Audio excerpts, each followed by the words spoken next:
Everybody, it's Danny here with Danny Reviews. And if you are looking for a fun, creative little craft for your little one, then you need to check out this mini garden unicorn set.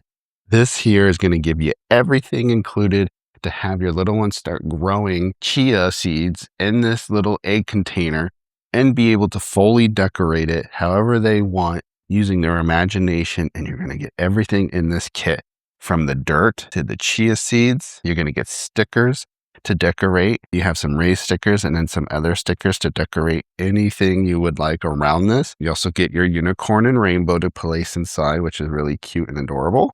And then you're going to get different sands. So once you have that dirt in place and the seeds in place, you got different sands to lay over the top to kind of give it that nice little rainbow sand pattern over the dirt. You even get some little white rocks. So you're going to get everything in the kit here. It's going to be a fun craft to go ahead and have your kids watch this grow every day. They're excited to wake up and see if their little seeds are sprouted, and then they can decorate it to make it theirs and make it unique. So I highly recommend picking up this mini garden unicorn set if you want a fun craft.